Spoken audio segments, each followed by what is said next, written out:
정관용입니다. 내일 치러지는 자유한국당 원내대표 경선 후보들 차례로 만나보고 있죠. 김성태, 한성교 두 후보 만나봤고 오늘 마지막 홍문종 후보, 친박이 아니라 반홍이다 이렇게 강조하는 홍문종 후보 잠시 후에 만나보겠고요. 또 쓰러진 타워크레인 문제 참 답답합니다. 올해 들어서 사망사고만 벌써 5번째, 무려 17명이 목숨을 잃었습니다. 왜 이런 사고가 계속될까요? 이 타워크레인 기사로 10년 동안 일한 경험이 있으신 시민안전감시센터 박종국 대표의 설명 듣겠고요. 7시 5분 시작되는 2부 이슈 토크 준비했습니다. 오늘은 박근혜 탄핵 1년, 달라진 것과 달라져야 할 것, 이런 주제로 이야기 나누겠고요. 국정원 불법 사찰 철저히 수사해야 한다 이야기하는 사찰 피해자이시죠. 이 내놔라 시민행동이라고 하는 시민단체가 지난 10월에 발족을 했습니다. 국정원 불법 사찰한 그 정보 공개하라는 그런 시민운동인데요. 공동 상임대표 맡고 있는 광노현 전 서울시 교육감 함께 만나봅니다. 잠깐 광고 듣고 출발하죠. 자유한국당 원내대표 경선 벌써 내일로 다가왔습니다. 김성태 의원, 한성교 의원 차례로 인터뷰 보내드렸죠. 오늘은 어제 유기준 의원과 후보 단일화를 발표한 홍문종 의원 출사표 듣겠습니다. 안녕하세요. 안녕하세요. 홍문종입니다. 네. 내가 원내대표 돼야 되겠다. 왜 그렇습니까? 첫 번째는 이제 문재인 정부가 궤도 이탈한 폭지기관차처럼 막 달리고 있어서 이것을 우리 한국당이 막지 못한다면 역사의 죄인이 될 것 같다 하는 생각이 들었습니다. 그래서 제가 강한 야당, 그래서 통합된, 그리고 두 번째는 우리 한국당을 이렇게 통합하고 아우르고 하나로 만드는데 제가 역할을 해야 되겠다. 제 역할이 필요하지 않을까 이런 생각을 했습니다. 그래서 제가 출사표를 던졌습니다. 예. 언론에서 그 김성태 의원은 홍준표 대표계 후보다. 네. 그리고 한성교 의원은 중립지대 후보다. 네. 그리고 홍문종 의원은 친박계 후보다 이렇게 분류하는 거에 동의하세요? 그거는 이제 옛날로 따지면 저희가 친박은 맞고요. 예. 그런데 이제 친박이 없어진 지가 벌써 오래됐거든요. 예. 친박이라는 게 저희 당에 존재하지 않습니다. 뭐 저희가 무슨 개파 모임이 있는 것도 아니고 개파 수장이 있는 것도 아니고 무슨 저희가 시그널을 뭐 위에서 아래로 내리는 것도 아니고 그렇기 때문에요. 예. 친박이라는 건 이미 없어진, 대통령 어렵게 되신 이후에 뭐 친박이라는 개파 모임 자체가 없고 친박이라는 그 이름 자체도 사실은 우리 당에서는 지금 옛날 유물처럼 돼 있거든요. 그래서 그거는 제가 보기에 언론에서 편의상 그렇게 얘기했는지 모르지만 그거는 뭐 제가 보기엔 잘못된 분류라고 생각을 합니다. 그럼 친박은 없다? 친박은 없습니다. 대신에 친홍은 있나요? 친홍은 홍준표 대표께서도 말씀하신 것처럼 친홍은 있다 이렇게 말씀하셨죠. 근데 나를 좋아하는 사람들이지 무슨 조직적인 개파는 아니다 이렇게 말씀하셨습니다만 친홍은 있다 이렇게 말씀하셨죠. 예. 그러니까 그 김성태 의원은 친홍계 후보라는 분류에는 동의하시는군요. 김성태 후보가 동의하실는지 모르겠습니다만은 저도 그 말씀에는 동의합니다. 저는 동의합니다. 예. 네. 그럼 중립지대라고 하는 것도 의미가 없어지나요? 따지고 보면 이번 선거는 안타깝습니다만은 중립지대라고 불리는 분들이 대부분 홍준표 대표가 바라보는 국회 이런 것들에 대해서 조금 반대하고 또 그렇게 해서는 우리 당의 이 투톱 아니겠습니까? 우리 당의 두 리더인데 그 국회에서는 그것을 그런 홍준표 대표와는 좀 더 다른 리더십 그리고 우리 정통 야당으로서의 그 역할을 할 수 있는 리더십 이런 것들을 요구하고 있는 것이 아닌가 이런 생각을 합니다. 예. 한성교 의원 저랑 인터뷰할 때 그런 얘기를 했어요. 홍문종 의원한테 형님 저 친박이에요 아니에요? 물어보면 홍 의원이 한 의원도 친박이지 이렇게 대답했다는데 맞습니까? 옛날엔 친박이었죠. 예. 근데 왜 친박 모임에 한 번도 안 불러줘요? 이렇게 했다는데 한 번도 안 부르셨어요? 글쎄요. 저희 친박 모임이라는 게 무슨 저희가 무슨 모임이 있고 또 무슨 아까도 말씀드렸습니다만 무슨 수장이 있어서 지령을 내리고 그런 모임이 없었거든요. 과거에도? 예, 과거에도 그렇게 우리가 무슨 결사체가 있어가지고 그런 게 없었고 단지 우리가 대통령 잘 되기를 바라고 당 잘 되기를 바라는 사람들이 최선을 다해서 당과 또 대통령을 위해서 일했다. 예. 그런 사람들이 친박이라고 지칭을 받은 거지. 예. 저희가 무슨 그렇게 뭐 우리 무슨 아까도 말씀드렸습니다만 그런 결사체는 아니었다라는 말씀을 예. 드리는 겁니다. 조금 아까 이제 투톱 표현 쓰시면서 홍준표 대표와는 조금 다른 리더십 이런 말씀을 쓰셨는데 네네. 그렇다면 홍준표 대표의 기존의 리더십에 어떤 문제가 있다는 겁니까? 뭐가 제일 문제죠? 뭐 지금 솔직히 말씀드리면 저희 당이 20% 지지율을 넘지 못하고 있지 않습니까? 그렇죠. 그런데 이제 그동안 홍준표 대표님께서 뭐 여러 가지 하셨던 말이나 또 여러 가지 그 사람들을 만나면서 홍준표 대표께서 여러 가지 했던 여러 가지 행동들 뭐 이런 것들이 예. 저희 당으로 하여금 그 참 어렵게 당이 어려워졌다.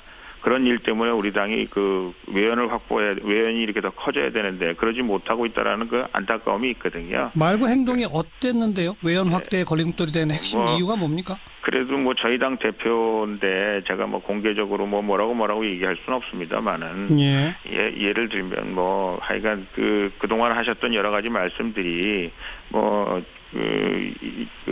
좀 우리 이른바 보수를 좀 힘들게 하고 예. 또 우리 당에 관심을 가지고 있는 사람들에게 좀 찬물을 끼얹은 거 아닌가 이런 생각을 하게 됐고요. 예. 그러기 위해서는 홍준표 대표와는 다른 리더십을 가진 원내대표가 필요하지 않을까 그런 생각하고 제일 우려가 되는 것은 이제 홍준표 대표가 앞으로 그 정당 우리 원내 문제에 대해서 직접 개입하겠다 이제 이런 말씀까지 하시니까 예, 직접 관여하겠다는 입장을 밝혔죠. 예, 그러시니까 이제 의원들이 다 걱정하는 거죠. 이게 홍준표 아바타를 만약에 당에다 세운다면 예. 우리 당은 정말로 그 홍준표 대표의 일색으로 채워지게 되고 예. 그렇다면 우리 당이 과연 우리가 보수 대통합도 하고 당의 외연을 넓히고 하는 데 있어서 잘 될 수 있을까 예. 그런 걱정을 하게 되는 겁니다. 만약에 그럼 홍문종 의원이 원내대표가 되시면 대표와 원내대표 사이가 좀 껄끄러워지지 않을까요?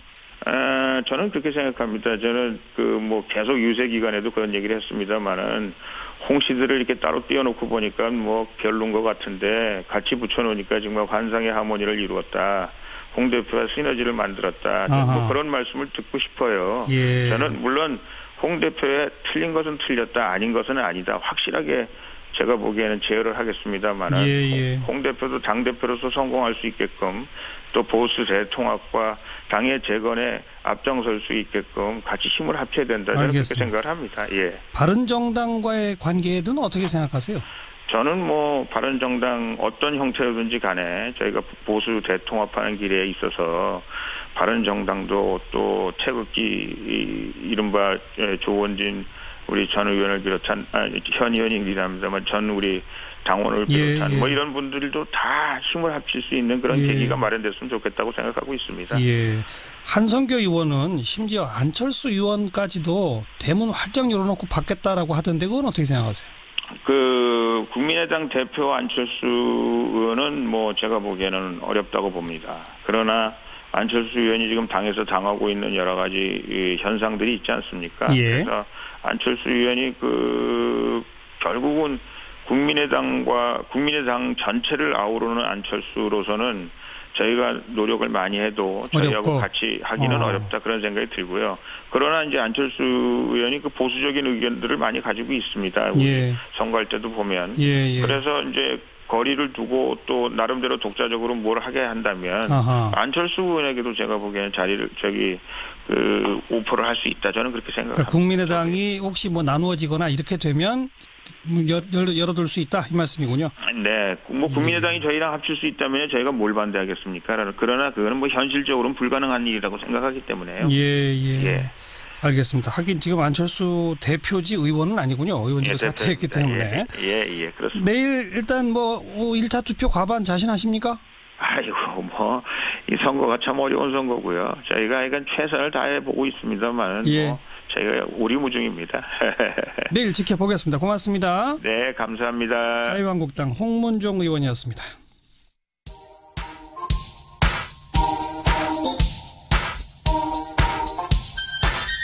시사자키 정관용입니다.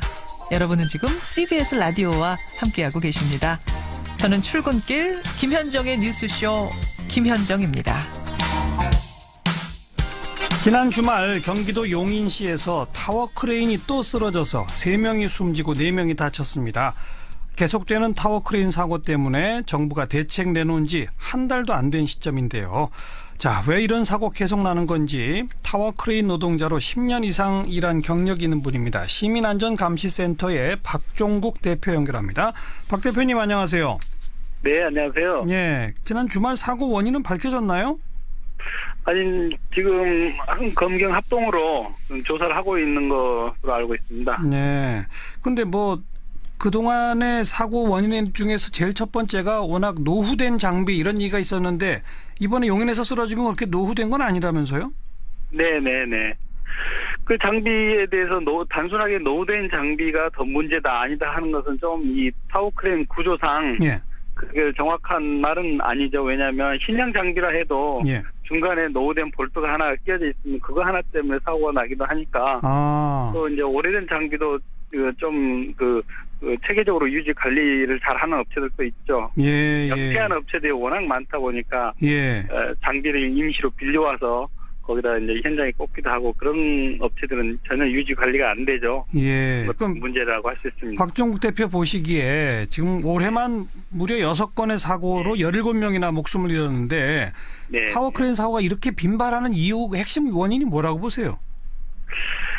최근 현장에 이제 타워 크레인 수요가 굉장히 많이 늘어나면서 그런 현상이 생기고요. 그러다 보니까 이제 설치 작업자들도 굉장히 부족한 상황이었고 이런 것들이 이제 복합적으로 하고 검사 같은 것도 좀 약간 소홀한 것 같고 예. 이제 복합적으로 발생되고 있는 문제라고 할 수 있습니다. 조금 아까 언급하실 때 영세 업체란 표현 쓰셨는데 네. 타워 크레인 업체들이 대부분 영세합니까? 네, 그렇죠. 한 20년 전만 해도 우리나라 대형 건설회사들이 장비를 다 소유를 했고 예. 조종원도 채용하고 거기서 이제 체계적인 유지 관리를 해왔는데 예. 전부 다 이제 그 사회 분위기가 외주화로 되다 보니까 네. 한 200여 개가 넘는 지금은 이제 영세 업체들이 난립하게 됐고 예. 또 설해체는 재하도급을 주고 또 AS도 재하도급을 주고 이렇다 보니까 관리에 대한 어떤 주체 같은 것들이 명확해지질 않고 예. 그런 어떤 그 위험성이 내포되어 있는 그런 작업 환경이 이루어진 거죠. 하도급에 재하도급까지 가게 되면 결국 비용을 깎는 거죠? 그렇죠. 한 5-6명만 데리고 개인 사업자 면허 내가지고 다니는 그 설해체 사업주들은 임금도 4대 보험이나 줄 여력도 안 되니까 예. 조직 형태로 사람을 데리고 다니는 그런 식으로 작업하고 있죠. 그러니까 그렇게 비용을 깎아버리니까 제대로 된 안전점검이나 안전교육 같은 걸 못하는 거고. 그렇죠. 장비 임대료도 20년 전 장비 임대료가 지금 유지되고 있으니까. 그래요. 영세한 업체들은 현장에서는 자꾸 신형 장비를 가지고 들어오라고 하니까 자구책으로 국내산이나 이런 유럽의 수입산 장비는 못 사고 가까운 검증도 안 된 그 중국산 장비를 싸게 수입해서 예. 현장에 꽂고 있고 작년 한 해 동안 약 1,000대가 넘는 장비가 수입이 됐는데요. 예. 그중에 70%가 이제 국제적으로 공인이 안 된 중국산 장비들이었죠. 그래요? 네. 그런데 설치하기 전에 이 품질이 괜찮은지 검사하는 과정이 다 있지 않습니까? 지금 현재는 없습니다. 이미 설치하고 나서 이제 정기 검사를 내주게 돼 있기 때문에 예. 전 뭔가 좀 검증을 할 수 있는 그런 장치가 있어야 되는데 이제 국토교통부에서 한다고 하니까 좀 지켜봐야 되는 상황입니다. 그러니까 1,000대가 넘는 수입 중에 70%가 중국산인데 네. 국제적으로 검증 안 된 업체라고 하셨잖아요. 네. 그러면 그거를 세워가지고 이게 안전하게 버틸 수 있는지를 검사하는 기관도 없단 말입니까? 그걸 세워가지고 이제 현재 이제 국토교통부에서 지적하는 민간 5개 검사 대행 업체들이 설치를 하고 나서는 이제 사후 검사를 하도록 되어 있는 상황이죠. 그러니까 그게 최근에 나온 대책에 포함된 거예요? 과거에는 그런 검사도 아예 없었어요? 아니요, 있었죠. 최근에 있는 게 아니고 과거에도 그렇게 됐는데 예. 이제 대행 업체들이 이제 그걸 검사를 이제 제대로 안 해주니 제대로 봐주기식 검사들이 많이 횡행하다 보니까 그리고 이제 검사를 하는 검사원들에 대한 어떤 전문성도 굉장히 부족하고 예. 그러니까 검사를 내주고 나서 그 다다음 날 한 달도 안 돼서 지금 사고가 또 나고 그러잖아요. 예. 그런 것들은 검사 대행 업체들은 수수료가 검사 낮기 때문에 한 현장을 꼼꼼하게 할 수가 없다. 아하. 여러 현장을 해야 그 수지가 맞다 뭐 하다 보니까 검사 수수료를 올려달라는 그런 요청들 하고 있고요. 영세 업체가 검증 안 된 중국산 타워크레인 들여다가 그리고 돈 얼마 안 주고 민간 검사 대행 업체가 봐주기 검사하고 이랬단 말씀이죠? 네네네. 이거 어떻게 해야 합니까? 제일 핵심적인 대책 뭐가 있어야 한다고 보십니까? 이제 얼마 전에 이제 정부에서 여러 가지 이제 대책을 발표했는데 이제 노후된 장비에 대한 어떤 집하게 검사를 의무한다거나 그리고 이제 작업 절차를 잘 지키도록 하는 것들을 하기 위해서 뭐 CCTV를 설치한다거나 이렇게 했는데 그런 것들은 제가 보기에는 좀 사후 약방문식이고 일단은 장비를 체계적으로 유지 관리하고 신형 장비를 유도하게끔 하려면은 수십 년 동안 지금 떨어져 있는 장비 임대료를 가격 경쟁이 아닌 품질 경쟁이 될 수 있도록 유도를 해야 되는 게 중요하고 이 업종에 있는 사람들에 대한 어떤 보수 교육 같은 것도 제대로 이루어져야 되고 검사에 대한 공공성을 확보를 해야 되는 게 가장 지금 시급한 상황입니다. 장비 임대료의 현실화 그리고 관련 노동자들에 대한 보수 교육 그리고 검사는 민간 대행업체가 아니라 공공기관이 해야 한다 이 말씀이군요. 네네네. 그리고 설해체 하러 다니는 분들을 등록을 좀 더 강화해서 정말 인건비도 줄 수 없는 그런 설해체 업체들이 이 위험한 장비를 만지도록 하는 것도 제도적으로 좀 보완이 돼야 될 것 같습니다. 네. 지금 늦었지만 이제라도 해서 앞으로는 정말 사고가 없었으면 좋겠습니다. 네, 말씀 잘 들었습니다. 네네. 네, 시민안전감시센터 박종국 대표였습니다. 윤태곤의 뉴스 사이다. 윤태곤 실장 어서 오십시오. 네, 안녕하세요. 국민의당 내홍 계속 그치지 않고 있네요. 그러니까요. 국민의당이 한참 안 좋다가 이번 예산 정국에서는 뭐 존재감을 톡톡히 발휘했잖아요. 자유한국당 패싱 이야기가 나올 정도였죠. 그랬죠. 뭐 이게 어느 쪽이 옳다 그러다를 떠나가지고 국민의당이 손을 들어주는 쪽으로 기울어질 수밖에 없는 구조거든요. 캐스팅 보트죠. 그렇죠. 그런데 이제 그게 이제 좀 좋아지는 모멘텀인가 싶었는데 아시다시피 또 엉뚱한 일이 터져가지고 말이 많은 거 아니겠습니까? 그 DJ 제보 박주원 전 최고위원. 그렇죠. 지금 뭐 이게 주성영 전 의원하고 박주원 전 최고위원 주장이 엇갈리니까 뭐 제가 뭐라고 판단할 바는 아닌데 이게 이명박 정부 때 김대중 전 대통령에 대하여 사실이 아닌 공격을 했다. 이 의혹 자체가 메가톤급이잖아요. 그렇죠. 그거를 이제 제기한 주성영 전 의원은 처벌을 받기도 했고요, 이미. 게다가 김대중 정신 개성을 내세우는 국민의당의 최고위원이었다. 이게 그렇죠. 그러다 보니까 또 안철수 대표에 대한 공격으로 이어졌죠. 근데 이게 좀 참 안 대표 입장에서 책임지기도 애매한 게 이 사람이 최고위원을 하면서 이런 일을 한 게 아니잖아요. 물론 과거죠. 9년 전의 일이고 뭐 박주원 전 최고위원이 최근에 바른정당하고 통합에 우호적이라서 친한 게 이렇게 돼 있지만 뭐 원래 안 대표 측근 이렇게 말하기도 어려운 사람인데 어찌됐든 정치라는 게 간접적 책임이든 정치적 책임이든 포괄적인 거니까요.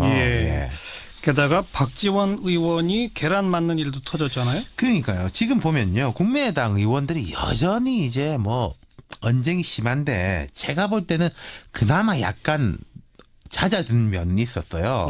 그간에 워낙에 말들이 거칠었지 않습니까? 그러니까 이러다가 뭐 서로한테 안 좋다 이런 공감대가 좀 형성이 된 것 같았는데 이게 뭐 상층부는 그럴지 몰라도 풀뿌리 당원들로 가면은 감정은 더 격화된 것 같아요. 그러니까 이제 안 대표가 사실 지난 주말에 이제 호남에 원래 가려고 했는데 취소한다 이런 이야기까지 나온 거 아니겠습니까? 나왔었죠. 그 취소한다는 게 뭐 혹시 호남에서 봉변 당할지도 모른다. 뭐 이런 이유도 있었거든요. 바로 그 목포가 지역구인 박지원 의원이 우려되니까 이번 주말 방문은 좀 일정을 바꿨으면 어떻게 했느냐 뭐 이런 얘기를 했는데 정작 박지원 의원이 계란을 맞았어요. 거꾸로 된 상황인 거고 뭐 안 대표 즉 지지자들은 뭐 우리가 좀 보호해야 된다 이런 것도 있었던 것 같아요. 그러니까 이게 참 앞으로가 문제인데 뭐 박주원 전 최고위원권으로 안철수 대표가 책임져라 이러긴 어려울 거예요. 이건 뭐 직접적으로 연결되는 게 아닌 것이고 하지만 통합 문제가 계속 가고 있는데 이런 불씨들이 계속 붙여지는 이런 형국이지 않습니까? 근데 어쨌든 안 대표 쪽은 이런 것 같아요. 상황이 이렇게 된 거 밀고 가야 되겠다. 지금 그만두면은 시작 안 하는 의미만 못하다. 예. 이런 판단인 것 같아요. 오늘도 보면은 정당은 승리를 위해서 자신의 정체성을 분명히 하면서 외연을 확대해야 한다. 외연 확대 방법의 대안으로 바른정당과 연대 또는 통합을 내가 말하는데 더 좋은 외연 확장 방법이 있다면 대안 위주로 토론하자고 말했다. 예. 예, 이렇거든요. 여전히 바른정당과의 연대 통합 추진하겠다는 얘기잖아요. 그렇죠. 근데 호남 의원들은 못 받아들이겠다는 거고. 그게 문제 아니겠습니까? 자, 지금 국민의당에 이게 봉합인지 합인지 모르겠지만은 그 수준이라는 게 정책연대에서 시작해서 선거연대까지 검토해보자. 차차 검토해보자. 로 돼 있습니다. 예. 이게 또 해석이 다양한 거 아니겠어요? 예. 아마도 이렇게 될 겁니다. 비호남권, 특히 이제 뭐 부산 쪽에서 먼저 움직임이 있던데 그쪽에서부터 선거연대가 아래에서부터 올라오는 형식으로 뭐 시의원이라든지 이런 쪽은 좀 하기 쉬운 게 있겠죠. PK 예. 지역이라든지 이런 쪽에서는. 예. 근데 이게 문제는 이게 잘 되면 잘 되는 대로, 잘 안 되면 잘 안 되는 대로 문제라는 거예요. 잘 안 될 경우에는 그럼 뭐 안 될 거 왜 했냐 이런 이야기 나올 거 아니겠습니까? 근데 만약에 영남권에서부터 바른정당하고의 이제 이런 뭐 움직임이 잘 된다라고 하면은 호남에서는 더 위기의식을 느끼는 거거든요. 그렇게 되겠죠. 그렇죠. 그러니까 지금으로서는 어떻게 가닥이 잡힐지 뭐 예측하기가 되게 어려운 것이고 예. 전에 이제 국민의당이 한참 전에 끝장 토론이라는 거 했지 않습니까? 그때 끝장 못 봤죠. 그때 제가 아마 이 방송 우리 시간에 말씀드렸을 거예요. 이 시작이지 예. 끝장은 아닐 것이다. 예. 여전히 이제 진행형 으로 계속 가고 있다. 예. 뭐 이렇게 볼 수밖에 없겠네요. 지방선거 공천 과정 거기까지 계속 가겠네요. 예, 뭐 광역단체장 공천에서는 어려움이 없을 건데 뭐 한다는 것 자체에 대해서 불만을 가지는 사람들이 있는 거겠죠. 네, 수고하셨습니다. 감사합니다. 시작기 2부 오늘 하루 화제가 된 뜬 뉴스들부터 정리해드립니다. CBS의 김현지 기자 안녕하세요. 네, 안녕하세요. 네, 첫 소식은요. 네, 007 작전을 방불케 한 국세청 세금 추징입니다. 국세청은 오늘 고액 체납자 2만 명의 명단과 함께 재산 추적 사례도 공개했는데요. 세금 낼 돈이 없다고 잡아떼는 체납자의 소파 등받이를 뜯었더니 1,000만 원짜리 수표와 만원권 수백 장이 쏟아져 나오는가 하면 하하. 고가의 미술품을 자녀 법인에 보관하기도 하고 탈세를 위해 위장 이혼도 서슴없이 했습니다. 네, 고액 상습 체납자 가운데 뭐 연예인 이름도 있고 우리가 아는 사람들이 꽤 있더라고요. 네, 오늘 종일 실시간 검색어에서 보셨을 거예요. 가수 구창모 씨, 이제 배우 김혜선 씨 이름 올라와 있었는데요. 네. 이 두 사람은 각각 양도소득세 4억여 원을 내지 않은 것으로 나타났습니다. 김혜선 씨는 다만 전 남편의 채무와 투자 사기로 20억 원이 넘는 빚을 졌고 지금 갚아가는 중이라고 해명했습니다. 또 재벌기업 회장들 역시 눈에 띄었는데요. 김우중 전 대우그룹 회장과 유지양 전 효자건설 회장입니다. 특히 유 전 회장은 상속세 약 447억 원을 내지 않아서 개인 체납자 1위에 올랐습니다. 또 김 전 회장은 368억여 원, 또 유병헌 전 세무그룹 회장 일가도 증여세 등 115억 원을 납부하지 않았습니다. 네, 다음 뉴스는요. 네, 일제강점기 때 남태평양 일본 해군기지였던 트럭섬에도 우리 조선인 위안부가 끌려간 사실이 처음으로 확인됐습니다. 네. 트럭섬 위안부는 돌아가신 고 이복순 할머니가 증언하기도 했는데요. 하지만 이를 뒷받침할 만한 기록이 없었는데 서울시와 서울대 인권센터 연구팀이 드디어 밝혀냈습니다. 당시 미군의 전투일지와 조선인 위안부가 탔던 배의 승선 명부 등을 통해서 트럭섬 위안부 25명을 확인한 겁니다. 또 이 과정에서 고 이복순 할머니가 트럭섬으로 끌려갔던 사실도 확인했습니다. 이처럼 뭐 위안부였지만 드러나지 않은 분들 어디 한둘이겠어요? 네, 그렇습니다. 서울시는 위안부 피해자로 등록되기 전 숨지신 고 하복향 할머니도 피해자가 맞다는 사실을 이번 조사 과정에서 밝혀냈는데요. 2001년 별세하신 지 16년 만입니다. 안타깝습니다. 다음 뉴스요. 네, 유로 축구 맨체스터 라이벌인 맨유와 맨시티가 경기가 끝난 뒤 라커룸에서 집단 난투극을 벌였다는 소식입니다. 네, 한국 시간으로 오늘 새벽에 열렸던 맨체스터 더비의 축구 경기. 아마 축구 팬들이라면 결코 놓칠 수 없었던 흥미진진한 경기였죠. 그런데 이날 2대1로 맨유를 누르고 잉글랜드 프리미어리그 최대 기록인 14연승을 거둔 맨시티 선수들이 라커룸 문을 열어놓은 채 음악을 크게 틀고 자축하자 이 맨유 모리뉴 감독이 진 팀을 배려해 음악을 좀 낮춰달라고 항의를 했고 여기서 그만 시비가 붙은 겁니다. 그러다 싸움이 커졌어요? 네, 모리뉴 감독과 맨시티 골키퍼인 이데로송이 거친 언쟁을 주고받자 맨유 선수들이 가세했고 결국 양팀 선수와 관계자 20여 명이 뒤엉키면서 집단 난투극으로 번진 건데요. 네. 이 과정에서 모리뉴 감독은 우유와 물 세례를 받고 또 플라스틱 병으로 머리를 맞기도 한 것으로 전해졌습니다. 또 맨시티 코치는 얼굴에 피를 흘려서 치료도 받았다는데요. 이 싸움은 경찰이 개입한 뒤에야 끝났다고 합니다. 어허. 이번 충돌로 인한 이 양팀의 피해 정도는 구체적으로 확인되진 않았습니다. 하지만 영국 언론들은 이 알려진 게 모두 사실이라면 13년 전 맨유에게 진 아스널의 한 선수가 맨유 퍼거슨 감독에게 피자 조각을 던졌던 이른바 피자 게이트보다 훨씬 더 심각한 사건이라고 표현했습니다. 네, 수고하셨어요. 네, 감사합니다. 김현지 기자였습니다.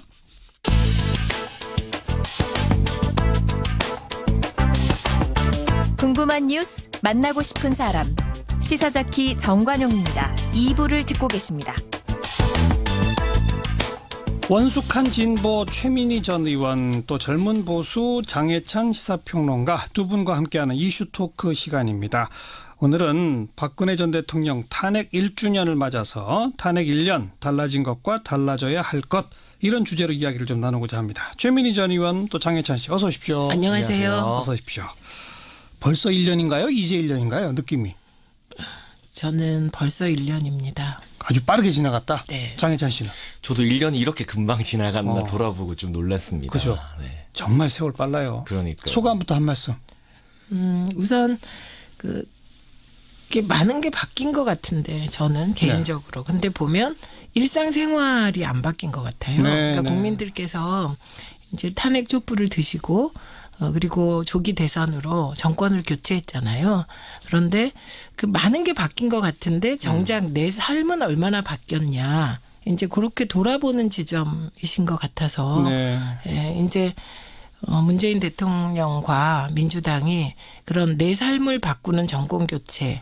예, 저희 이게 슬로건이었잖아요. 그렇죠, 그렇죠. 그에 대한 답을 이제 준비할 때고 이번 예산안을 통해서 그런 답을 준비하기 위해서 노력을 했는데 예, 앞으로 계속 삶을 바꾸는 민주주의 원칙을 지키면 내 삶이 정말 바뀌는구나. 예, 이런 방향으로 나아가야 될 것 같습니다. 사회 경제 구조 민생 삶이 변화한다. 1년 만엔 사실 어려운 일이긴 합니다만 네. 앞으로 거기로 가야 한다. 네.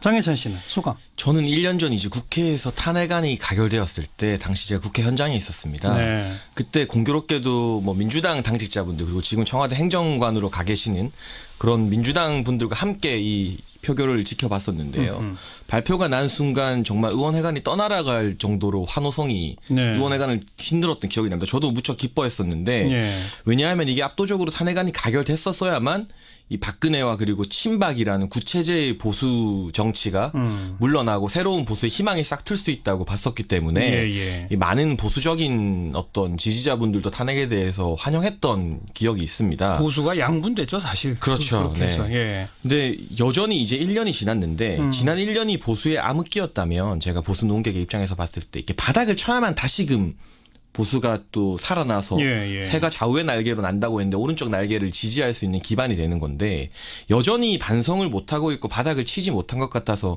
개인적으로 많은 아쉬움을 느끼고 있고요. 이제 내일이면 또 자유한국당 원내대표 선거가 있는데 거기에 사실상 친박 후보가 두 분이나 주요 후보로 출마하고 있는 상황을 보면 박근혜 전 대통령은 탄핵을 당했지만 그 탄핵의 실패를 공유한 정치인들은 여전히 반성하기보다는 또 자신들의 정치적 생명을 연장하기 위해서 계속해서 이 보수의 재탄생을 가로막고 있지 않은가. 이런 것 때문에 이것이 오히려 정부 여당과 진보에서도 건전한 보수가 있어야만 함께 서로 견제하면서 균형을 이룰 수 있는데 이 보수의 균형추가 너무나 망가져버린 현실이 1년이 지나서도 그대로인 상황이 저로서는 좀 많이 아쉽다고 평가하고 싶습니다. 한국 보수의 현주소 앞으로 미래 부분도 이따가 잠깐 다시 한번 논의하도록 하고 어쨌든 이제 촛불 민심을 받아 새로 출범한 정부, 현 정부는 이제 스스로를 그렇게 자임하고 있단 말이에요. 그럼 촛불 민심의 요구가 지난 1년 동안 어디서부터 어디까지는 좀 이행이 됐고 어디서부터 어디까지가 문제인지 그 얘기를 좀 먼저 집중적으로 해보도록 하겠습니다. 최민희 전 의원께서 좀 말문을 열어주시죠. 촛불의 요구는 이제 국정농단 세력을 심판하는 거였거든요. 그렇죠. 그게 이제 점점 촛불이 심화되고 시민들이 스스로 토론에 참여하면서 적폐청산이라는 구호가 나중에 나왔어요. 예. 그러니까 처음에는 최순실 박근혜 국정농단이 이게 이제 단지 박근혜의 권력 사유화의 문제로 인지되었는데 이게 시간이 갈수록 그걸 가능하게 했던 구조가 뭔가에 대한 인식으로 나아갔던 것 같아요. 네. 이제 그렇게 볼 때 시민들이 촛불을 들면서 원한 것은 굉장히 광범위하고 깊은 개혁. 예, 그거는 제도 개혁뿐만 아니라 문화 자체를 바꾸고 일상생활에서의 삶의 태도까지 바꿔야 한다 이런 거였던 것 같은데 예. 이제 지금까지 온 거 보면 우선 이제 국정농단 세력에 대한 법적 책임을 묻는 것은 어느 정도 진행이 되고 있는 것 같습니다. 예. 그런데 그 국정농단 세력을 떠받쳐줬던 정치 세력은 책임을 안 지고 있는 것 같습니다. 그러니까 저는 아까 잠깐 말씀을 하셨는데 이게 자유한국당의 변화가 뭐 거의 불가능한가? 요즘 이제 그런 생각을 하게 됩니다. 왜냐하면 이번에 원내대표 나오신 한 분 한성교 의원 같은 경우는 박근혜 대통령을 누나라고 불렀던 분이세요. 그리고 그거를 뭐 공공연히 얘기했는데 중립 후보다 이렇게 얘기를 하니까 그 제가 이렇게 약간 기만적이다 이런 느낌이 들었거든요. 이 말은 그러니까 철저한 자기 반성을 하고 있지 않는다는 거죠. 그러니까 탄핵을 반대한 14%에 여전히 기대서 활로를 찾으려고 하고 또 어떤 분이 잠깐 얘기하던데 문재인 정부가 곧 실수할 거다. 예, 그러면 이거 이제 보수의 재건은 되게 어렵지 않은가 이렇게 생각해서 여전히 국회와 정당은 바뀌지 않은 게 아닌가 이런 생각이 듭니다. 네. 국회와 정당을 근데 강제로 바꾸게 할 수도 없는 거 아닙니까? 그러니까 예를 들면 저희 당 같은 경우는 최재성 정발위원장이 이긴 정당이 혁신해야 된다. 그래서 추미애 대표와 함께 이제 정당 구조 개혁을 하고 있습니다. 이게 되게 특이한 현상인데 그게 더 많이 하부 당원들에게 권한을 이양하는 개혁을 하고 있거든요. 그런 움직임을 대다수 의원들이 동의하고 있고 또 정당 중에서도 민주당은 많이 바뀐 것 같습니다. 왜냐하면 저희가 계속 예전에 여론조사를 해보면 당으로 저희를 안 보셨어요. 너무 분열되고 싸우니까. 근데 지금은 굉장히 1년 동안 안정되어 있어서 지지도가 쭉 안정적으로 나오죠. 지지도 역시 그 안정감을 반영한 것 같은데 국민의당도 그렇고 자유한국당도 그렇고 조금 더 근본적인 고민이 필요한 시점 같습니다. 예. 국정농단과 적폐를 가능하게 한 구조인 정치 세력이 안 바뀌고 있다. 그 점을 지적하셨나요? 제가 한번 1년을 조금 평가해 보자면요. 뭐 대체로 최민희 의원님 말씀하신 것과 동의하는 부분이 많은데 우선 사람에 대한 심판은 많이 이루어지고 있지 않나. 뭐 박근혜 대통령, 전 대통령 그리고 최순실 씨, 장시호 씨 같은 경우 계속해서 구속 수감 상태에서 수사받고 있고 얼마 전에 장시호 씨는 또 1심 판결을 받았죠. 재판받고 있죠. 네, 그리고 또 최경환 국회의원 같은 경우 오늘 이제 법원이 체포 동의서를 발송했습니다. 그렇습니다. 그래서 이게 국회에서 통과되게 되면 뭐 구속 심사를 받게 되고 뭐 법원이 판단하는 경우에 따라서 구속해서 수사를 받게 되는 상황까지 계속해서 인적 청산이 이루어지고 있고요. MBC에서도 또 신임 사장이 선임되면서 앵커가 교체되고 여러 가지 문제, 적폐라고 지적받았던 문제들이 사람을 바꾸는 것을 통해서 해결되고 있는 모습은 분명히 있을 것 같습니다. 그러나 이게 뭐 적폐 청산이냐 정치 보복이냐 이렇게 이분법으로 딱 나눠서 판단하는 건 상당히 어려운 문제고 이 적폐 청산이 진정성을 입증하기 위해서는 사람만 바꾸는 게 아니라 누차 강조하는 것처럼 이 제도 개혁이 뒤따라올 때 야당이나 보수 세력에서도 말을 못할 것 같거든요. 그래서 뭐 민주당이 이제 야당 시절에 주장했던 방송법 개정안에 대해서 우선 급하니까 MBC 사장 같은 경우 바꿨습니다. 대소수를 집도한 셈인데 이 후속 조치로 방송법 개정안을 자신들이 야당일 때 주장했던 것을 받아들여서 좀 대승적으로 이 제도적인 개혁을 이뤄낸다면 이것을 보수 세력도 정치 보복이라고 말하지 못하고 이 제도 개혁까지 완성될 때 진정한 적폐 청산이다, 제도 개혁이다 이렇게 평가할 수 있을 것 같아서요. 꼭 방송법 문제뿐만 아니라 여러 가지 측면에서 이 야당일 때 초심을 가지고 제도 개혁에 나서는 모습을 보여준다면 누가 감히 이것을 정치 보복이라고 평가할 수 있겠습니까? 그런 부분 이제 1년이 지났는데 앞으로 계속해서 완성해 나가는 것이 이 촛불 민심을 받아들이는 완성해가는 그런 길이 아닐까 그렇게 생각합니다. 제도 개혁을 꺼내신 김에 방송법 문제도 하나 있습니다만은 사실 이 적폐 청산의 핵심 대상인 국정원, 검찰, 국정원과 검찰을 개혁하기 위한 국정원법 개정 내지는 뭐 검경 수사권 조정, 공수처 신설 등등은 또 지금 야당이 반대해서 못 하고 있는 거 아닙니까? 그건 그렇죠. 어떻게 보세요? 국정원법 같은 경우는 또 국정원법이나 공수처 법안이 이제 쟁점 법안이 될 것 같아요. 근데 사실 그 현재 국회 현실상 야당이 뭐 찬성하지 않으면 이게 본회의에 올라가는 것조차 좀 어려운 현실인데 국정원법에서 뭐 대공수사권을 폐지하고 이런 부분이 개혁안으로 발의가 되었는데 그거 외에도 외부에서 국정원을 좀 더 많이 감시할 수 있게 하는 부분은 또 법안에서 누락된 부분이 있더라고요. 이런 것 자유한국당이 반대를 위한 반대로 발목 잡을 게 아니라 국민들 보기에 정말 지금 위기의 자유한국당입니다. 지방선거 그리고 3년 뒤에 총선에서 어떻게 될지 모르는 위기의 자유한국당인데 국민들 보기에 납득할 수 있는 개혁안을 먼저 제시해야지 단순히 정부가 지금 개혁하겠다 해서 발목 잡는 식으로 나오면 안 될 것 같고요. 검찰 권력 비대화 같은 경우는 계속해서 문제가 되고 있는데 얼마 전에 이제 뭐 황운하 울산 지방경찰청장 그리고 박찬웅 한양대 법학전문대학원 교수가 이 본인들의 SNS 계정을 통해서 이 검찰에게 합법이 아님에도 불구하고 뭐 차관급 이상 대우를 받는 검사장들에게 차관급 이상 대우를 해주는 것들 그리고 문제가 됐던 검찰 특활비가 사적으로 유용되는 부분들을 지적을 해줬습니다. 그래서 이런 검찰의 비대한 권력을 꼭 공수처만이 저는 해답이라고는 생각하지 않지만 가만히 아무것도 안 하겠다는 것은 국민들 입장에서 납득하지 못할 것 같아요. 그래서 자유한국당이 또 보수정당이 뭐 바른정당이나 야당이 국민의당이 좀 성실한 대안을 내세우면서 토론하는 모습을 보여줄 필요가 분명히 있을 것 같습니다. 최민희 전 의원. 일단 방송개혁에 관련해서는 적폐 중에 하나가 이제 공영방송 장악이었거든요. 근데 이제 그걸 해결해 나가는 과정에 대해서 이제 자꾸 자유한국당 쪽에서 이거를 이명박 시대에 정현주 사장을 몰아내고 방송을 장악하던 것과 비교하는데 근본적으로 다르다는 말씀 드리고요. 오히려 이제 내부 구성원들의 동의 여부. 이게 저는 굉장히 중요한 포인트 같습니다. 그리고 내부 구성원들이 파업을 통해서 이제 이게 그 문제되는 이사와 사장들을 쫓아내는 거고 이번에 보면 이게 국가기구라는 게 그런 이제 파업의 요구가 정당하다면 받아들여져야 되는 거고 그걸 받아들이는 과정이었습니다. 그래서 사장 선임 결과를 놓고 그럼 과연 정부 여당이나 민주당이 정부나 민주당이 흔쾌하냐 지지자들이 만족하냐 그거 아닌 것 같습니다. 굉장히 우려하시는 것 같아요. 그러니까 원래 최승호 PD가 PD 저널리즘 만든 분이고 저널리즘 원칙에 충실하기 때문에 저널리즘 원칙에 충실하다 보면 우선 사실 보도를 하고 그리고 권력 비판을 하게 됩니다. 그럼 그 권력이 아무래도 현실 권력 비판을 하게 되지 않겠습니까? 그렇죠. 그런데 많은 지지자들은 지난 9년 동안 방송 장악의 그 폐해를 바꾸기 위해서는 그런 기계적 중립 원하지 않는다. 이런 반응이 많아서 이 부분은 이제 저는 뭐 방송법 개정해야 된다고 생각하고요. 그러나 절대 의결 정족수, 뭐 사장 이사 3분의 1로 뽑는 거 저는 늘 반대해 왔습니다.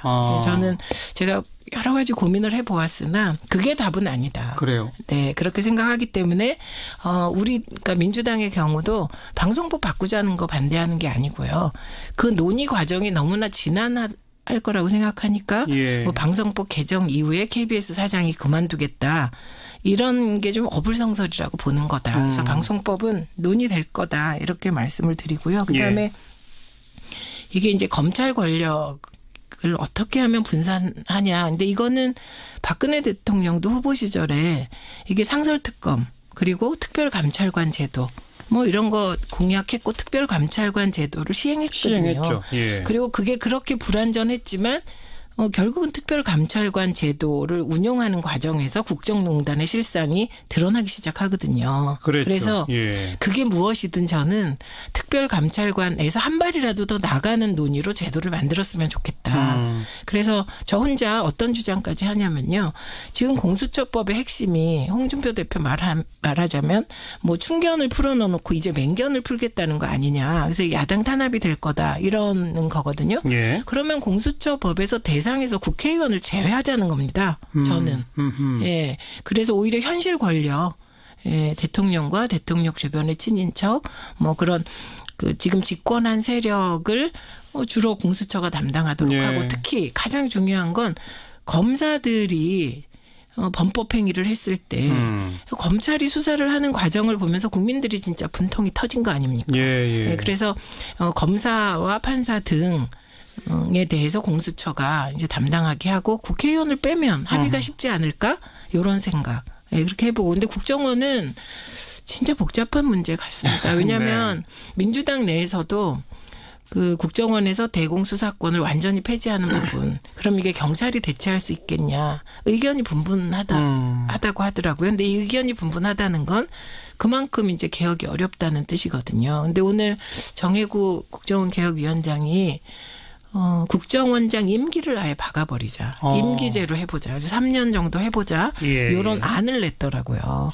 그렇게 되면 아무래도 임기가 보장되니까 조금 국정원의 독립성이 높아질 수는 있겠죠. 예. 근데 이제 그걸 보면서 저는 정말 얼마나 그 어려우면 저런 방안을 냈을까 이런 생각을 했거든요. 그래서 국정원 개혁에 대해선 저는 보다 많은 논의가 필요할 것 같다. 네. 이런 생각입니다. 제가 최민희 의원님 말씀 들으니까 이렇게 제도 개혁의 필요성에 대해서는 동의하시는 것 같고 특히 공수처 부분에 대해서는 의견이 달랐는데 여러 가지 대안을 제시해 주시는 걸 들으니 그럴 수도 있겠다 이렇게 약간 설득이 되는 것 같아요. 공수처 부분 같은 경우는. 그런데 예. 이 적폐청산이라는 게 또 제가 인적청산 이야기했지만요. 이전에 박근혜 정부의 적폐로 지목되었던 것 중에 하나가 공공기관장 이제 낙하산 인사들. 대통령에게 잘 보이면 전문성 없이 임명되는 그런 문제들이 적폐로 지적되었습니다. 그런데 아쉽게도 최근에 이제 국립공원관리공단 이사장 같은 경우 여러 뭐 관련 논문이나 이 학위를 보유한 후보들이 대거 탈락하고 산악 시인이 이제 건경업 산악 시인이 이제 이사장으로 선임이 되었습니다. 그리고 한국 감정원 원장 같은 경우도 감정 업무와는 상관없는 이력을 가졌던 이 정기철 민주당 대구시당 노동위원장 출신 이제 선대위 출신이거든요. 예. 이분이 지금 내정되었다고 알려져 있습니다. 이런 식으로 여전히 낙하산이 있다. 예, 이렇게 전문성과는 좀 관련이 없어 보이는 누가 봐도 이 낙하산 인사들이 여전히 임명되고 있다. 이런 부분에 대해서 좀 더 사실 이전 정부도 똑같이 잘못했습니다. 그래서 그거 어떻게 보세요? 저는 그 어떤 자리에 어떤 사람이 낙하산으로 가냐가 중요한 것 같아요. 그러니까 그 예를 들면 전문성이 아주 강하게 요구되는 분야들이 있습니다.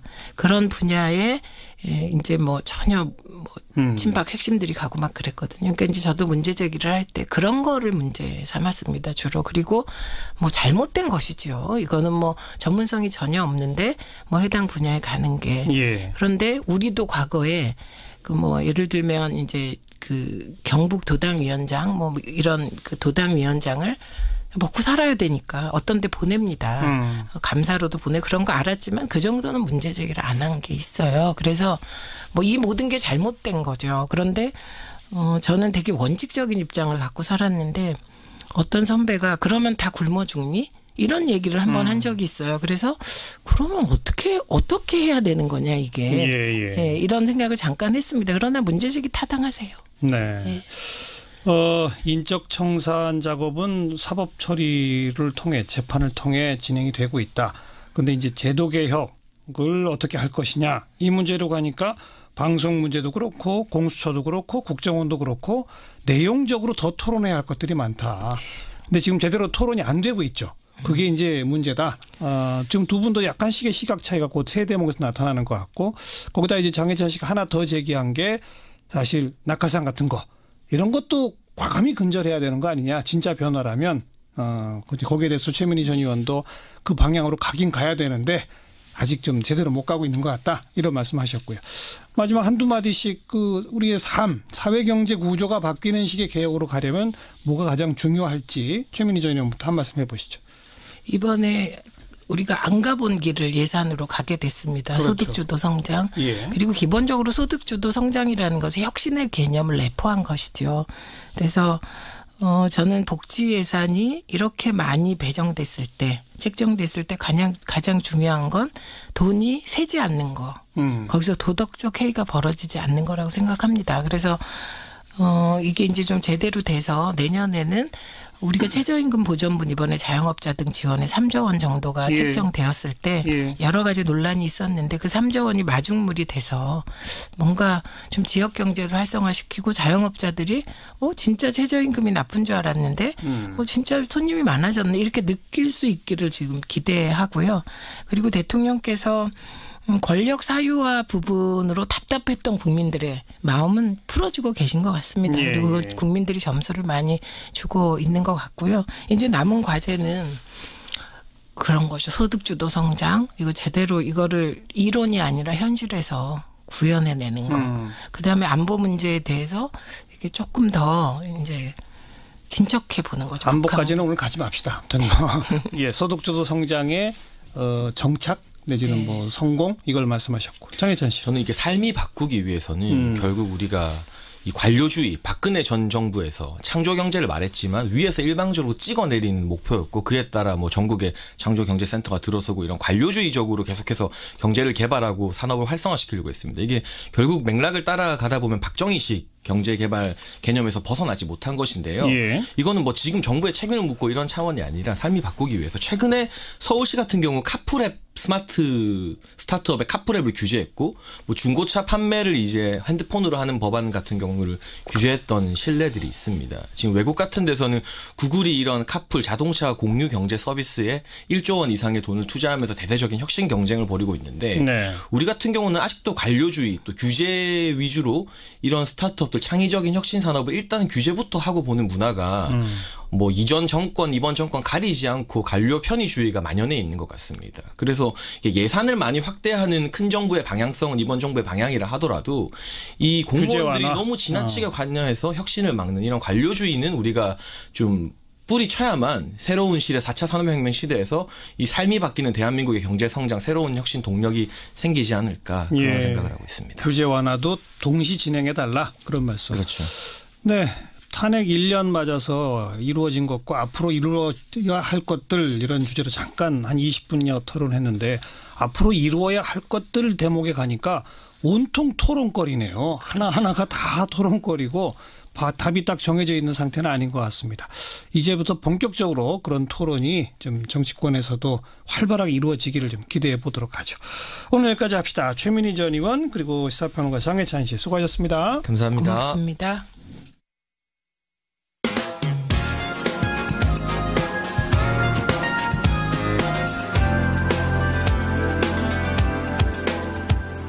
친절하고 재미있는 시사풀이 CBS 라디오 시사자키 정관용입니다. 사운드 오브 뉴스 시간입니다. 김민아 기자 어서 오세요. 안녕하세요. 먼저 들어볼 소리는요. MBC에서 해직됐던 언론인들이 오늘부터 회사에 정식으로 다시 출근을 했는데요. 지금 암투병 중인 이용마 기자의 말 한번 들어보시죠. 한 번도 의심해 본 적이 없는 일인데 오늘 이렇게 막상 현실이 되고 보니까 정말 다시 깨고 싶지 않은 꿈을 꾸고 있는 것 같습니다. 며칠 전에요. 병상에서 물끄러미 벽을 쳐다보고 있었어요. 벽에 걸려있던 달력이 들어왔습니다. 그 12월에 빨간 날짜가 2개가 있어요. 하나는 성탄절이고요. 하나는 원래 대통령 선거가 예정됐던 날이죠. 그걸 보면서 그 순간 몸서리가 쳐졌습니다. 야, 다음 주에 대선이 치러진다라면 아직도 멀었겠구나. 정말 몸서리가 쳐졌습니다. 그 어렵고 힘든 시절을 우리가 함께 싸워서 이겨냈고요. 그 촛불 시민들의 항쟁, 그분들을 결코 잊지 않아야 될 겁니다. 네, 이용마 기자 이제 복직도 됐으니까 빨리 그 암도 좀 확실히 이겨냈으면 좋겠고요. MBC 뉴스데스크 앵커도 바뀌었다죠? 이 배현진 아나운서 하차 이후에 임시체제로 진행이 되고 있는데 오는 18일부터 개편되는 뉴스데스크는 박성호 기자하고 손정은 아나운서가 진행을 맡게 됐다고 합니다. 박성호 기자는 MBC 기자협회장을 지냈고요. 2012년 파업을 주도했다는 이유로 해직됐다가 5년 만에 복직이 된 상태인 것이고 복직되자마자 그렇죠. 뉴스데스크 메인 앵커. 그렇습니다. 예. 또 손나은 아나운서도 파업 이후에 오랫동안 방송 출연을 하지 못했었는데 이제 복귀를 하게 된 것입니다. 이외에도 보도국장이나 정치부장 같은 보도국의 핵심 간부들도 2012년 파업 이후에 배제됐던 인사들로 다시 복귀가 이루어지고 있는데요.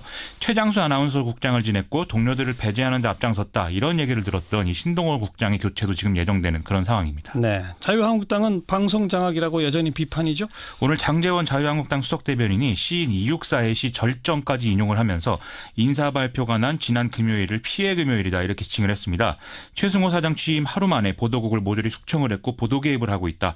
지금까지 일했던 직원들 직원들은 아이스링크가 아니라 화장실 근무를 걱정해야 할 판이다 이렇게 얘기를 했는데요. 또 봄을 이기는 겨울은 없다 이런 얘기도 했는데 이제 MBC 뉴스가 어떻게 변하는지 앞으로를 좀 보고 얘기를 했으면 좋겠습니다. KBS는 어떻게 돼갑니까? 파업이 계속 이어지고 있는데요. 방송통신위원회가 최근에 감사원으로부터 업무 추진비 유용 혐의를 적발당한 KBS 이사회 강규영 이사의 해임 절차에 돌입을 한 상태입니다.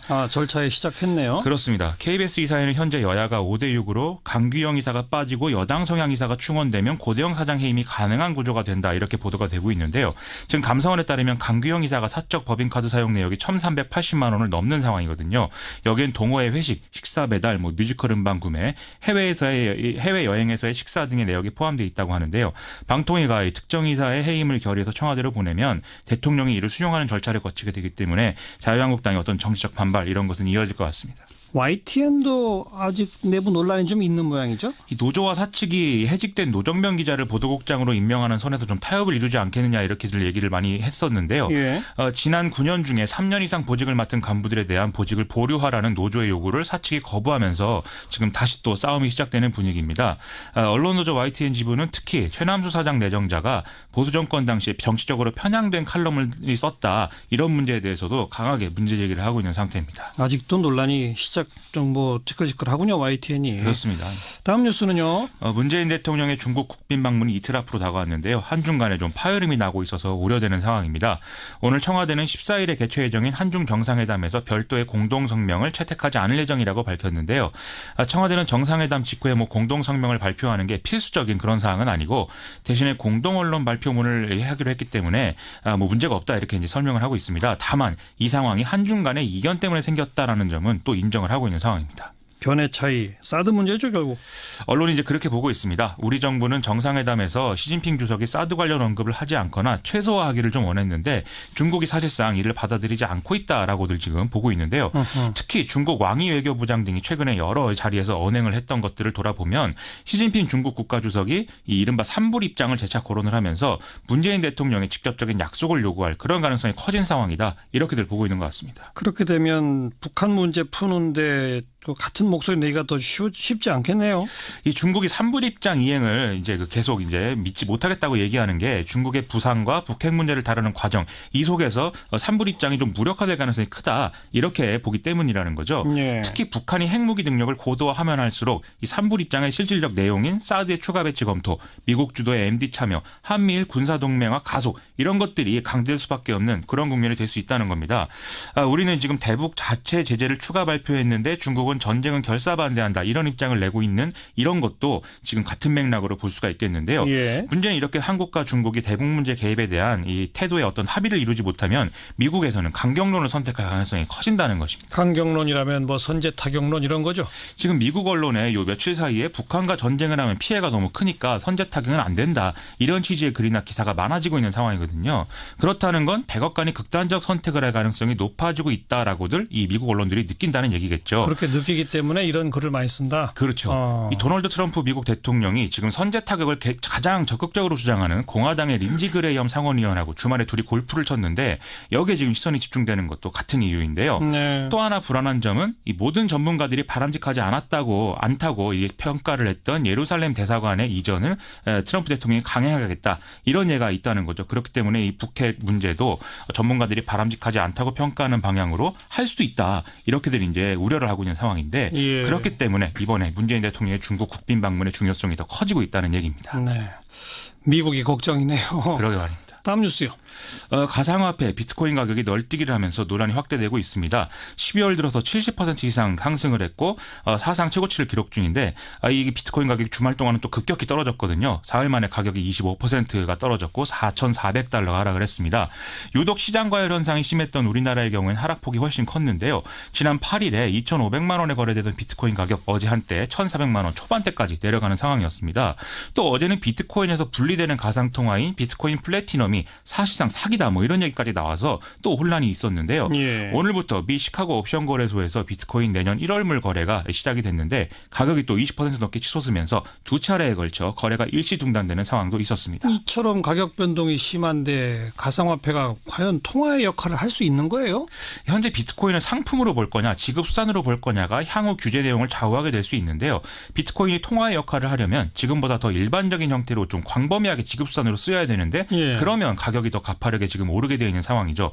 그런데 이렇게 가격이 급격히 변동하면 지급수단으로서의 역할은 어려워진다라는 역설이 발생한다는 것입니다. 예. 금융당국은 지급수단이 아니라 투기의 대상으로 보고 규제를 해야 된다라는 분위기인데요. 오늘 최종구 금융위원장 등은 비트코인 가격 급변동이 다단계 금융사기의 일환인 폰지에 가깝다 이런 비판을 내놓고 선물거래 금지와 제도권 금융회사의 거래 참여 금지 이런 것들을 해야 된다 이렇게까지 입장을 내놓고 있는 상황이었습니다. 네, 며칠 전 2,500만 원이었다가 어제 한때 1,400만 원 이런 건 사실 손대면 안 되는 거 아닙니까? 우리가 이제 느끼기엔 그런 건데 비트코인이라는 게 기술 혁신 이런 것들을 같이 지금 뭐 갖고 있기 때문에 그걸 또 담고 있죠. 그래서 그 기술 혁신의 가능성을 보고 더 투자를 열심히 할 수 있다 이런 이제 이 생각들이 있어서 해외에서는 일부 이 비트코인을 좀 국가적인 체계에서 지급수단으로 인정해야 된다 이런 얘기가 나오고 있어서 논란은 앞으로도 계속 이어질 가능성이 큰 것 같습니다. 네. 여기까지 수고하셨습니다. 고맙습니다. 김민아 기자였습니다. 지금 여러분께서는 한림국제대학원 대학교 정관용 교수가 진행하는 시사자키 정관용입니다를 듣고 계십니다. 진보교육감 불법 사찰 의혹이 지금 한창이죠. 그런데 지난 10월 24일에 국민 사찰 근절과 국정원 개혁을 위한 열어라 국정원 내놔라 내 파일 시민행동이 출범한 바 있습니다. 여기 지금 상임 공동대표를 맡고 계신 분이 광노현 전 서울시 교육감이에요. 오늘 연결해서 말씀 좀 듣겠습니다. 안녕하세요. 네, 안녕하세요. 열어라 국정원 내놔라 내 파일 이건 어떤 단체죠? 예, 문자 그대로입니다. 예. 국정원이 개인이나 단체에 대해서 불법적인 사찰을 많이 했다는 사실이 드러났잖아요. 예. 근데 일부 이제 검찰 수사로만 그 내용이 나올 뿐이지. 예. 과연 어떤 내용을 적고 있는지 모르고 있지 않습니까? 예. 그런데 정보공개법이라든가 개인정보보호법상 예. 모든 시민은 국가기관이 국정원을 포함해서 자기한테 대해서 갖고 있는 국가 기록을 예. 열람 공개 청구하고 예. 또 정정, 삭제, 파기 청구할 권리를 갖고 있거든요. 예, 이것은 국가안보를 목적으로 하는 것만 예외인데 예. 실제로 아시다시피 정권 안보라든가 사회를 좀 겁주기 위해서 사회 통제를 위해서 무차별적으로 국민 사찰을 한 부분은 해당이 없거든요. 네. 그래서 국정원이 일반 시민과 단체에 대해서 갖고 있는 불법 사찰 파일을 공개할 것을 촉구하는 그런 운동단체죠. 그럼 이 운동단체에 함께 하시는 분들은 대부분 나는 국정원으로부터 불법 사찰을 당한 것 같아 이런 느낌이 있는 분들이 함께 했겠군요. 네, 기본적으로는 그렇고요. 네. 그렇지만 이 운동이 시민의 권리를 넘어서 국정원 개혁에 대단히 중요한 의미를 갖고 있지 않겠습니까? 예. 국정원을 통제할 수 있는 방안이죠. 왜냐하면 나에 대해서 파일을 내놔라 그러면 국정원은 파일이 있으면 있다, 없으면 없다라고 확인을 해줘야 돼요. 첫째는. 예. 있을 때 그것이 정말 국가안보와 관련되는 내용이면 그 부분은 비공개를 하고 나머지 무관한 부분들은 공개해야 될 법적 의무가 있거든요. 그렇죠. 그렇기 때문에 무차별적으로 아무나 대상으로 무조건 국가안보를 빙자해서 불법 사찰해온 그런 못된 관행을 바로잡을 수 있는 아주 유력한 수단이라 이 취지에 동의하시는 분들도 많이 하실 수 있는 것이죠. 그래서 지금 정보공개 청구를 이미 했습니까? 아니면 하실 계획입니까? 이미 지난 11월 9일 날 550명이 청구를 했고요. 그게는 뭐 저명 인사들도 많이 포함되어 있습니다. 이재명 성남시장님이라든가 여러분들이 포함되어 있으시고요. 그리고 지난 금요일 12월 8일 날 또 380명이 2차 청구를 했습니다. 그럼 11월 9일 550명 1차 청구한 건 지금 시한이 많이 지났는데 국정원에서 응답을 안 하나요? 국정원의 계산법에 의하면 내일, 그러니까 12월 12일 날까지 공개 여부, 공개 범위를 결정해서 통보해 주겠다고 했습니다. 그래요? 네, 그런데 저희가 지난 금요일 날 12월 8일 오전 9시에 그 국정개혁위원회라고 있지 않습니까? 예. 이 국정개혁위원회 위원장님을 위시한 위원에서 총 5분하고 간담회를 가졌어요. 예. 그 자리에서 사실상 12월 12일 시한을 지키기는 매우 어렵겠다는 얘기를 하더라고요. 왜 그렇답니까?